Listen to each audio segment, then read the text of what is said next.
Curry చేసుకుందాము. Egg boil చేసుకుందాము. First 4 eggs అండి.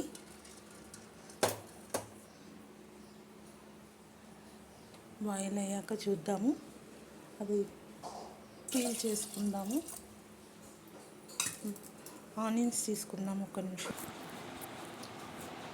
4 చిన్ని టమాటోస్ 4 అండి. పచ్చిమిర్చి 4, 2 ఆనియన్స్ అండి. కట్ చేసుకుందాము. ఎగ్ బాయిల్ అయిపోయింది. దీనికి కొంచెం చేసుకుందామండి. గీతలు పెట్టుకుందాము దానికి. అప్పుడు గీతలు పెట్టుకుంటే మనం ఉప్పు కారం అంతా దిగుతుంది కదా. అవి ఉల్లిగడ్డ ఇవన్నీ కట్ చేసుకున్నాక చూద్దాము. చూసారు కదండి, ఆనియన్ కొంచెం గోల్డ్ కలర్ వచ్చింది. కరివేపాకు వేసుకుంటున్నాను. పచ్చిమిర్చి కూడా వేసుకుందామండి.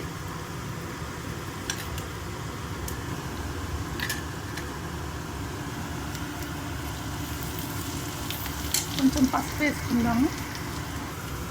పసుపు కలిపేసుకుందామండి.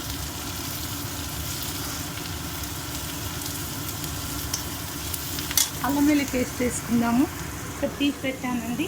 అల్లం వెల్లుల్లి పేస్టు, 1/4 కారము, గరం మసాలా అండి, కొంచెము రుచికి సరిపడా సాల్ట్.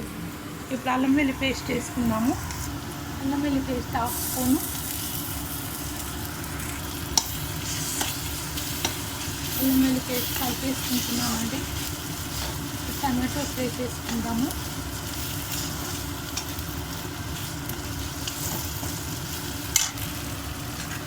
టమాటోస్ వేసేసుకుందాము. ఒక 2 minutes తర్వాత మనం ఉప్పు కారం వేసుకుందాము.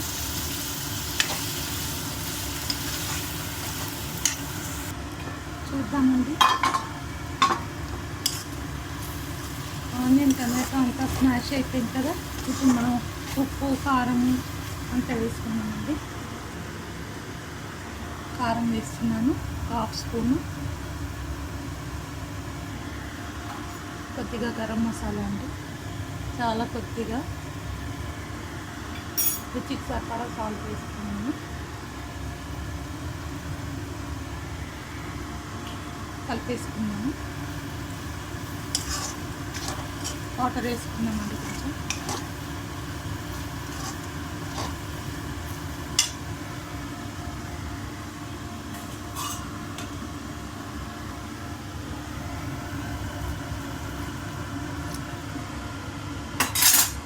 కలిపేసుకున్నాము.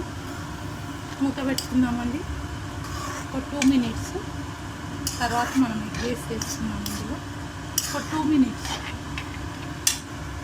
మూత పెట్టేసుకున్నాము. ఇప్పుడు మనం ఈ ఎగ్స్ వేసేసుకున్నామండి. ఇందులో 2 minutes అయిపోయింది కదా. ఎగ్స్ వేసేసుకున్నాము. చూసారు కదా. ఇప్పుడు ఇందులో ఎగ్స్ వేసేసుకున్నాము. అన్నీ కట్ చేసుకున్నామండి. ఇలా ఒక్కొక్కటి వేసేసుకున్నాము.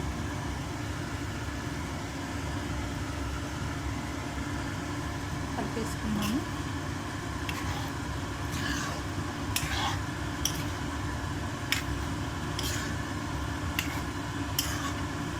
ఇందులో మనం కొత్తిమీర కూడా తీసి పెట్టుకున్నామండి వేసుకోవడానికి. ఈ కొత్తిమీర కూడా వేసేసుకున్నాము.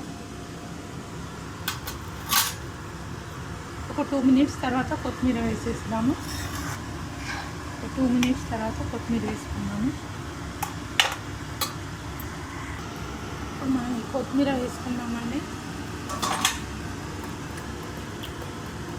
చాలా ఎమ్మీగా ఉంటుందండి ఎగ్ కర్రీ. చూసారు కదా, విత్ గ్రేవీ అండి. ఈ కొత్తిమీర కూడా వేసేసుకున్నాము. స్టవ్ ఆఫ్ చేసుకోవడమే అండి. చపాతీకి, రైస్కి అన్నిటికీ బాగుంటుందండి.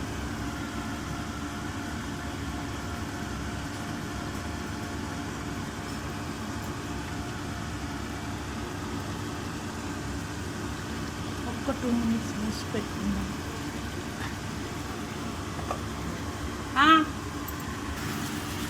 ఎగ్ కర్రీ రెడీ అండి. స్టవ్ ఆఫ్ చేసేసాం.